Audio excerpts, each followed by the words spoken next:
Dans ce premier chapitre, je vais tout d'abord revenir sur un des concepts essentiels, à savoir pourquoi est-ce qu'on va utiliser l'email pour nos campagnes marketing.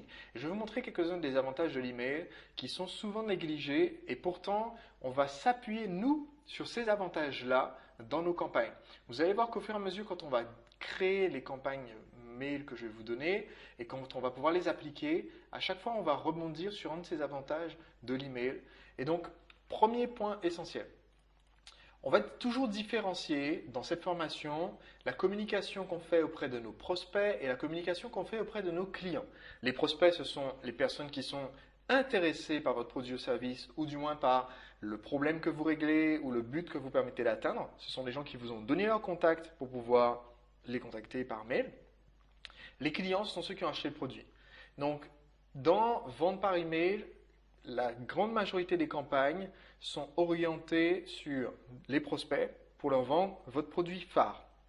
Maintenant, si vous avez divers produits, on verra ensemble plus tard dans la formation comment vous allez pouvoir segmenter ces prospects, c'est-à-dire dire voilà, les gens qui sont intéressés par le développement personnel, c'est très large, peut-être que c'est votre base, mais peut-être que parmi ces gens-là, il y en a qui sont intéressés pour mieux éduquer leurs enfants, d'autres qui sont intéressés pour être plus motivés au quotidien, d'autres qui sont intéressés pour réussir à vivre une vie plus tranquille et mieux organiser leur temps. Donc on va s'arranger pour segmenter notre liste, communiquer avec les bons prospects pour leur proposer le bon produit. Maintenant, la séparation entre les prospects et les clients, c'est une autre forme de segmentation. Segmenter, ça veut dire séparer deux publics et leur donner un message différent qui leur convient davantage. On reviendra plus tard sur l'importance de cette segmentation. Mais ce que je veux que vous compreniez bien, c'est que dans cette formation vente par email, on va systématiquement faire en sorte, quand on a une promotion qu'on fait sur un nouveau produit, de ne pas faire cette promotion sur les clients qui ont déjà acheté ce produit. C'est pour ça qu'il faut tout de suite les sortir de la mailing list des prospects. Et je vais vous donner un exemple tout simple, vous allez tout de suite comprendre pourquoi c'est essentiel. Imaginez que cette semaine, vous faites une promo spéciale et vous rajoutez un bonus avec votre offre. Quelqu'un achète. La semaine prochaine, si vous faites une réduction spéciale Saint-Valentin de moins 15%, vous n'avez pas forcément envie que la personne qui vient d'acheter une semaine avant reçoive des mails disant écoutez, maintenant c'est moins cher, parce que ces gens-là, ils vont râler, forcément. Ils ne vont pas forcément demander un remboursement, etc. Mais ils vont se sentir un peu frustrés d'avoir acheté trop tôt. Et on ne veut surtout pas créer cette impression chez un prospect. Donc plus tard, je vais vous montrer comment on fait pour segmenter, pour éviter que les clients soient dans la mailing list sur laquelle on fait une promo. C'est une erreur qu'il vaut mieux éviter dès le départ. Alors, parlons maintenant de l'avantage d'utiliser l'email quand on va communiquer auprès de nos prospects. L'avantage numéro 1, c'est que l'email nous permet de réaliser une technique qui est utilisée par la plupart des grandes marques, qui est la répétition. En moyenne, un prospect a besoin d'entendre 7 fois le message de vente avant de décider d'acheter. Donc votre message de vente, si vous étiez une entreprise hors ligne, pourrait être un slogan, une publicité affichée en extérieur, dans un journal, à la radio. Ici, sur Internet, le problème, c'est que le message de vente, en général, est communiqué sur un site web. Et le prospect ne va pas visiter plusieurs fois le même site web. On ne peut pas compter sur lui pour revenir.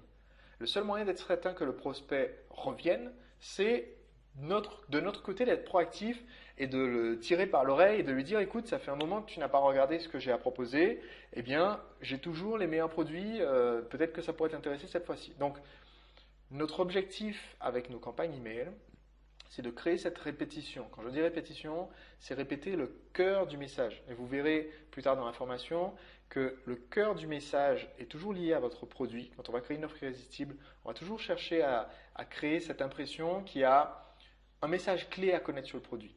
Par exemple, pour mes produits, si je parle de mon livre de séduction, Séduire en 5 secondes, le message clé du livre, c'est des techniques concrètes pour vous aider à aborder n'importe qui dans n'importe quel lieu. Donc, si vous êtes un homme célibataire, vous entendez ce message-là dit d'une certaine façon dans une vidéo, dit d'une autre façon dans un email, ainsi de suite. C'est ça qui vous amène à votre total de 7. Donc, quand je dis la répétition, comprenez bien qu'il ne s'agit pas de mettre le prospect 7 fois face à la même page, à la même vidéo. D'accord ? S'il est là 2 fois, ça compte. Notre objectif, par contre, c'est de lui transmettre le même message clé. Par exemple, le message clé de la formation marketing séduire le client, c'est une formation marketing d'élite pour les entrepreneurs ambitieux. Et Je peux faire 18 millions de vidéos différentes, mais dans chaque vidéo, je vais mentionner cette formation séduire le client, je vais le dire d'une certaine façon. Je vais dire, voilà, François qui a rejoint la formation séduire le client, parce que François, c'est un entrepreneur ambitieux qui se disait, il me faut une formation marketing d'élite. Voilà, je dis le message clé. Donc vous allez voir que dans toutes nos campagnes, aux endroits où je vais vous demander d'adapter, vous allez devoir insérer ce qui est pour votre produit ou service, son message clé. Deuxième point essentiel, deuxième avantage de l'email, c'est la capacité d'adaptation. Quand vous allez faire fonctionner ces campagnes sur votre mailing list, vous allez vous rendre compte que certaines campagnes marchent mieux que d'autres. Elles marchent mieux que d'autres, soit parce que vous avez une offre qui est différente. Je vous donne un exemple type. Sur certains marchés, quand vous allez proposer une offre, et c'est le cas pour une des campagnes qu'on va voir ensemble, qui est la campagne de la corne d'abondance, imaginons que vous proposez une offre d'essai. Le client peut découvrir le produit ou service gratuitement et le payer plus tard. Et bien sur certains marchés, ça marche super bien, sur la plupart d'ailleurs, et puis sur d'autres, ça ne marche pas très bien. Donc si vous avez fait une campagne et que vous n'avez pas obtenu l'objectif recherché avec cette campagne, et la seule différence par rapport à la campagne précédente, c'était que cette fois-ci, vous avez proposé une offre d'essai. Et là, il y a moins d'achats. Vous n'allez tout simplement plus le refaire sur les prochaines campagnes. Si vous voyez, et là c'est un deuxième critère à prendre en compte, il y a aussi l'interrupteur, j'appelle ça l'interrupteur, d'autres appellent ça le levier émotionnel, qu'on utilise dans la campagne. Vous allez voir au fur et à mesure qu'on va avancer ensemble dans cette formation que selon la campagne qu'on utilise, on va mettre en avant un des facteurs de motivation humain qui va pousser le prospect à acheter. Et on ne met pas toujours en avant le même facteur de motivation. Laissez-moi vous donner rapidement un exemple concret. Si je fais une campagne en disant la semaine prochaine, je réalise par exemple une interview, une conférence en direct avec telle personne qui est une célébrité sur mon marché. Et je vous propose d'y accéder en direct si vous vous inscrivez maintenant. Par contre, puisque je dois prendre les préinscriptions jusqu'à demain soir maximum, parce qu'après je ne pourrai plus prendre les préinscriptions pour ce programme, il faut vraiment acheter maintenant. Si vous voulez, là, l'interrupteur émotionnel, c'est l'urgence. Il faut se dépêcher. Okay. J'ai un deuxième interrupteur émotionnel qui est la célébrité. Il y a une célébrité qui sera présente. Donc ici, c'est une campagne un peu particulière. Et je pourrais utiliser par exemple celle-ci dans le cadre de la campagne qu'on verra ensemble qui s'intitule « La campagne la plus importante de tous ». Maintenant, je vais vous donner un autre exemple pour comprendre la différence entre les deux.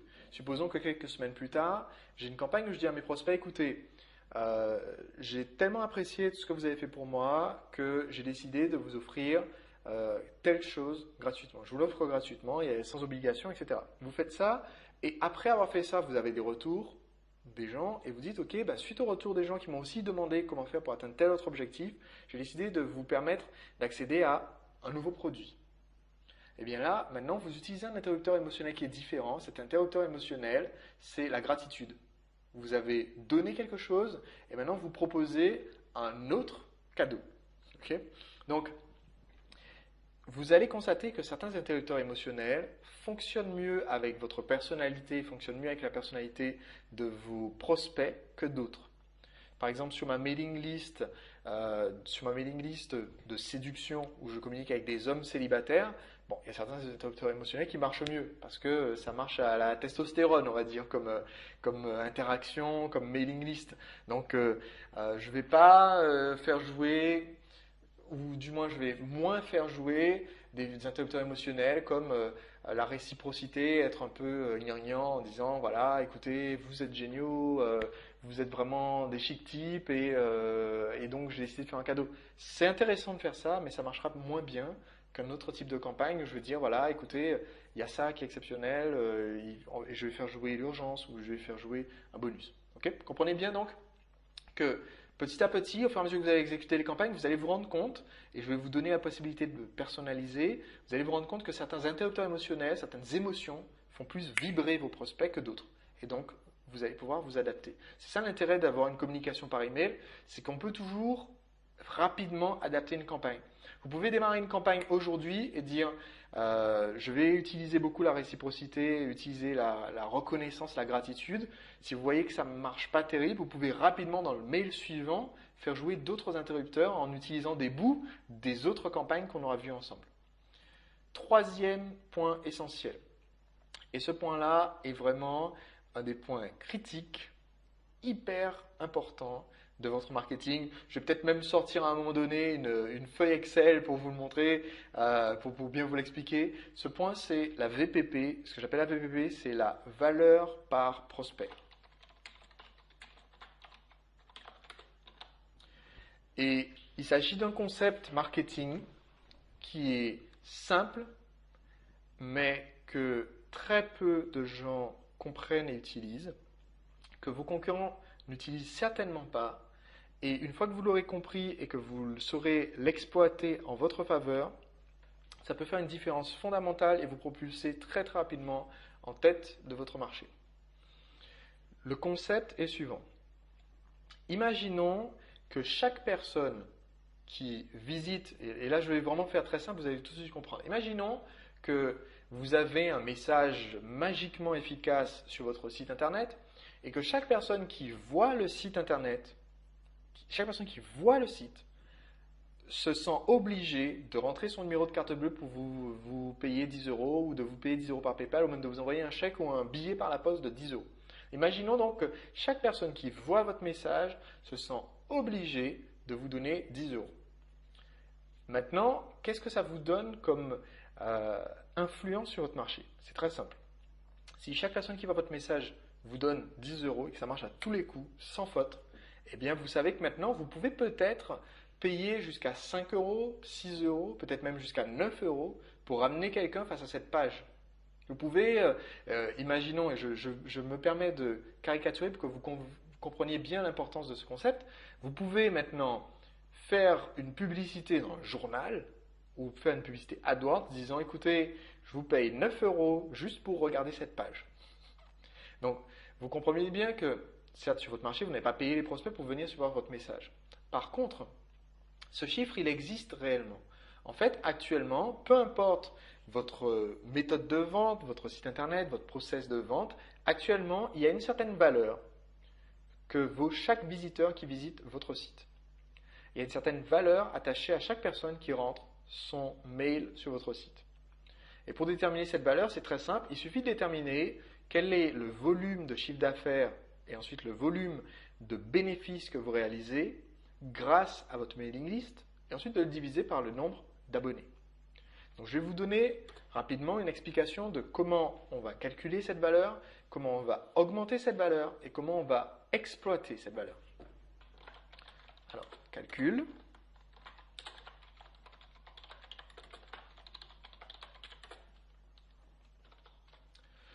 Voici comment on calcule cette valeur. C'est très très simple. Vous allez prendre en compte le profit généré par chaque abonné. C'est ça que correspond la valeur par prospect. Pour obtenir ce chiffre, il vous suffit de calculer sur une certaine période de temps. Personnellement, je recommande d'essayer de faire ce calcul. Si vous pouvez faire le calcul à 30 jours, à 6 mois et à 1 an, ça vous donnera des chiffres très concrets. Le mieux, c'est d'arriver au moins au début à obtenir un de ces 3 chiffres. Le calcul à 6 mois, c'est souvent le plus facile parce que ça vous permet simplement de dire ok, je prends toutes mes ventes des 6 derniers mois. En général, ça permet de lisser les mois qui ont été creux et les mois qui ont été forts. Je prends toutes mes ventes des 6 derniers mois qui ont été générées grâce à l'email, grâce à ma mailing list. Okay. Donc, je prends sur 6 mois, nombre, donc je fais chiffre d'affaires total, et je le divise par mon nombre d'abonnés total. Okay. Comme ça, ça prend en compte les anciens, ça prend en compte les nouveaux. Ça vous donne un chiffre qui est homogène. Donc, supposons que, alors je vais bien me noter, généré par l'email. Si quelqu'un achète directement dès qu'il visite votre site, il ne compte pas dans ce chiffre. Donc, je vais vous donner un exemple. Supposons que je viens de lancer mon produit, j'ai eu quelques partenaires qui ont fait des mails, ça m'amène un certain nombre de ventes. Je fais 10 000 euros de vente de ce produit et cette campagne a eu lieu par email et j'ai récupéré 5 000 prospects au total. D'accord ? 10 000 euros de vente ici, c'est mon chiffre d'affaires total. divisé par mon nombre d'abonnés total de 5000 fait qu'en moyenne, chaque abonné m'a rapporté 2 € de vente. C'est un chiffre déjà intéressant. Maintenant, le vrai chiffre à connaître, c'est non pas le chiffre d'affaires généré par le mail, mais le profit. Donc on va faire une soustraction, on va faire CA moins les coûts, tout simplement, et on va toujours diviser par le nombre d'abonnés. Et ici, je vais pouvoir trouver réellement un profit. C'est-à-dire, par exemple, sur mes 10 000 €, en réalité, 10 000 €, si je suis soumis à la TVA, ça fait qu'il y a 8 000 € qui vont entrer dans mon entreprise et 2 000 qui vont partir à l'État. Donc déjà, ça me fait 8 000. Je prends mes 8 000 et je soustrais le coût de fabrication des produits, le coût d'expédition. Peut-être qu'il me reste 5 000 € hors taxe de profit dans mon entreprise. Je prends ces 5 000 € hors taxe, je le divise par les 5 000 abonnés que j'ai obtenus pendant cette campagne. En moyenne, mon abonné moyen vaut 1 €.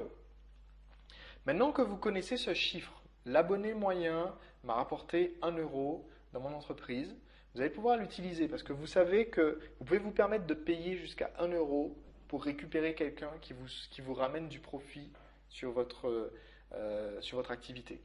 Et vous savez que ce chiffre, de toute façon, avec le temps, va continuer à augmenter. C'est-à-dire que vous allez vendre des produits supplémentaires, vous allez créer des revenus supplémentaires à partir de cette base que vous avez déjà. Les gens vont pouvoir acheter 3 mois plus tard ou 6 mois plus tard. Certains vont acheter 2 ans plus tard.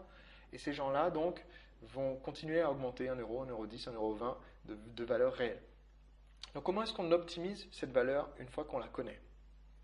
Une fois qu'on connaît ce chiffre, il y a 2 façons d'optimiser. Le premier, c'est d'améliorer le processus de vente existant. Alors ça, c'est un point sur lequel je vais revenir plus tard quand on verra notre session justement sur comment utiliser la campagne la plus importante de toutes, c'est que quelqu'un reçoit quand il arrive chez vous. C'est ça le process de vente, on verra ça ensemble dans un prochain chapitre. Deuxième facteur d'amélioration, d'optimisation, c'est introduire des nouveaux produits.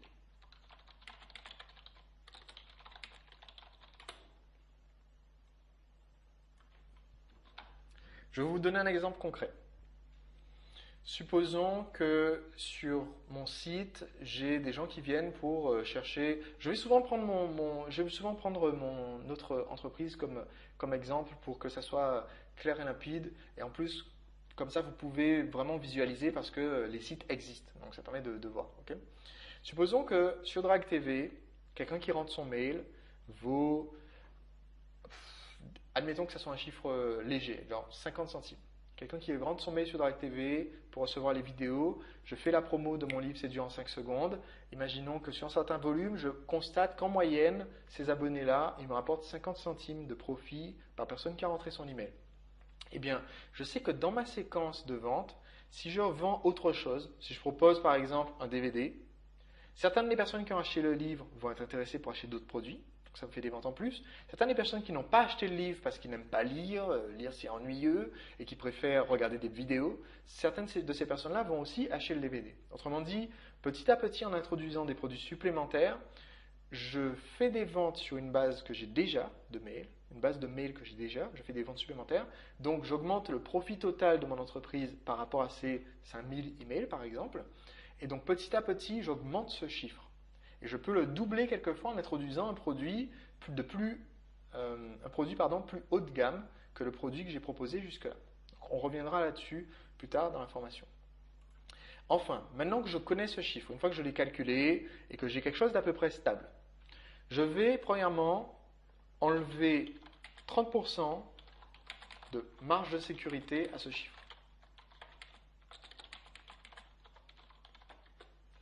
Par exemple, tout à l'heure, on est arrivé à la valeur de 1 €. Je vais considérer 70 centimes.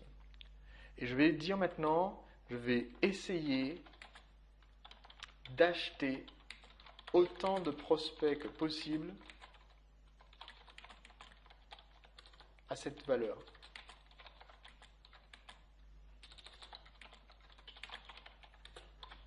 Quand je dis acheter les prospects, et on en reparlera dans d'autres sessions évidemment, quand je dis acheter les prospects, il s'agit de se permettre enfin de pouvoir passer à la publicité payante. Par exemple, sur Google AdWords, qui est le service de Google qui permet de faire de la publicité payante, vous pouvez Au bout d'un certain temps, au bout, je crois, de vos 30 premiers abonnés, à moins qu'ils aient changé le chiffre très récemment, mais c'était comme ça depuis quelques années, au bout de vos 30 premiers abonnés que vous avez obtenus en faisant de la pub payante sur Google, vous pouvez dire à Google, écoute, tu te débrouilles, tu optimises tout seul, tu affiches ma publicité sur les sites que tu veux, tu m'amènes le trafic que tu veux, mais je veux qu'en moyenne, les nouveaux abonnés que tu m'amènes me coûtent, par exemple, 40 centimes.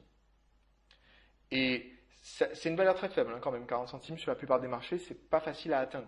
1 euro, 2 euros, ça devient beaucoup plus facile à proposer à Google, ça marche beaucoup mieux. Mais admettons que, et parce que c'était le cas il y a 3 ans quand j'ai utilisé cette fonctionnalité pour la première fois, quand j'ai découverte, admettons que vous arrivez à exploiter cette fonctionnalité à 40 centimes, vous savez donc maintenant que Google fait le maximum d'efforts, il va même vous proposer des nouveaux mots-clés, des nouveaux sites sur lesquels il peut afficher votre publicité, il fait le maximum d'efforts pour vous amener un maximum de prospects puisque vous allez leur payer les prospects au fur et à mesure que vous les amenez. Et donc, le fait de connaître ce chiffre, de savoir qu'en moyenne un prospect vaut 70 centimes, vous permet de dire à Google, amène-moi tous les prospects que tu peux à 40. Si vous voyez que ces prospects sont toujours d'aussi bonne qualité, vous ramènent toujours autant de profit, vous pouvez augmenter petit à petit, 50, 60, 70 centimes. Je vous recommande de toujours garder votre marge de sécurité de 30% puisque tous les prospects ne sont pas égaux, toutes les personnes, quand je dis égaux évidemment, c'est par rapport à leur envie d'acheter, c'est pas en tant que personne. Tous les prospects ne sont pas égaux en termes d'envie d'acheter le produit et donc il vaut mieux avoir toujours une marge de sécurité pour être sûr que vous ne frôlez pas trop votre limite de rentabilité. Okay. Mais donc, maintenant vous savez que vous pouvez dire à Google, amène-moi tout ce que tu peux comme trafic tant que ces gens-là ne me coûtent pas moins de 70 centimes. Ensuite, ça vous permet aussi d'aller chercher des partenaires stratégiques et de dire aux partenaires, écoutez, vous pouvez m'envoyer des prospects, je vais vous payer chaque prospect que vous m'envoyez, je vais vous payer chaque prospect, même si le gars n'achète pas, je vous paye 30 centimes ou 10 centimes. Ça dépend de votre partenaire et de votre capacité de négociation. Mais si vous arrivez à négocier un deal où on vous amène des prospects qualifiés, vous payez chaque prospect 10 centimes.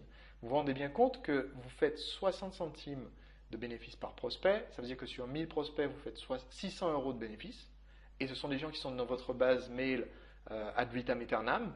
Sur 10 000 prospects, vous faites 6 000 euros de bénéfices, et ces chiffres-là s'ajoutent très très vite. Donc, la VPP, la valeur par prospect, c'est un des concepts que je veux que vous ayez sur un tableau de bord, que vous soyez capable de mesurer, et je vais souvent mentionner ce prospect dans l'information par la suite, parce que c'est l'un des facteurs clés pour que vos campagnes d'emailing fonctionnent et que vos campagnes d'emailing soient extrêmement rentables. Une fois que vous connaissez ce chiffre et que vous avez ne serait-ce qu'une seule campagne qui marche, vous pouvez réellement vous imposer très très rapidement sur votre marché. Vous pouvez faire décoller votre entreprise très très vite. Maintenant, rapidement, parlons de l'avantage d'utiliser l'email auprès des clients. Quand quelqu'un a déjà acheté votre produit, et croyez-moi, j'ai vu ça au cours de tests très intéressants, le facteur numéro 1 qui fait la satisfaction des clients, surtout sur Internet, le facteur numéro 1 qui fait la satisfaction de quelqu'un qui a acheté le produit sur Internet, c'est le contact. Vous pouvez fournir un produit qui est formidable et ne jamais contacter le prospect, vous aurez un taux de satisfaction faible. Quand je dis faible, c'est bien en dessous de ce que vous auriez pu avoir avec un produit médiocre et un contact fréquent. Parce que le prospect qui a acheté sur Internet a une certaine peur, c'est naturel, moi ça m'arrive aussi. On achète un produit sur Internet, on ne sait jamais si nos coordonnées bancaires sont parties dans le cyberespace et quelque part notre compte sera débité par quelqu'un qu'on n'a jamais vu en vrai. Donc forcément il y a un facteur de peur, il y a un facteur d'inconnu, et le simple fait d'avoir un retour du vendeur, c'est rassurant. Si vous arrivez à rassurer les prospects, vous faites un long chemin pour les satisfaire. Si vous allez à leur faire comprendre que vous avez une relation avec eux, vous allez aussi augmenter petit à petit la confiance qu'ils vont avoir en vous et donc les chances qu'ils vont avoir d'acheter un deuxième produit. Et vous l'imaginez bien, le facteur numéro 1 de rétention des clients, c'est aussi le contact. Il faut bien comprendre, et je répéterai sans doute ça encore plusieurs fois dans les prochains chapitres, il faut bien comprendre que les gens ne savent pas ce que vous vendez. Même vos clients, les fans, ceux qui savent soi-disant, qui viennent tout le temps sur votre site, etc., les gens ne connaissent pas votre produit ou service aussi bien que vous le connaissez. Ils ne connaissent pas votre offre aussi bien que vous la connaissez. Ils confondent vos produits, ils confondent vos tarifs, ils ne savent plus si vous êtes bien, si c'est bien vous ou si ce n'est pas le concurrent parce que vous leur avez envoyé le mail le même jour que le concurrent, donc ils se mélangent. Et donc, Le facteur numéro 1, si vous voulez que les clients continuent à acheter chez vous et achètent vos nouveaux produits, vos autres produits, c'est de continuer à les contacter, de continuer à les tenir au courant de ce que vous proposez. Donc, comme on va voir ensemble plusieurs campagnes email, ce que je souhaite, c'est que vous utilisiez le maximum de ces campagnes. N'en utilisez pas juste une. Je sais qu'avec juste une campagne, vous pouvez rentabiliser toute votre inscription dans l'information, mais le fait de faire des campagnes de façon régulière, plusieurs d'entre elles, certaines vont pouvoir vous servir plusieurs fois d'ailleurs, ça va tout simplement garder votre marque, votre produit, votre nom à l'esprit du client, et c'est ce qui va le pousser à continuer à acheter vos produits et services.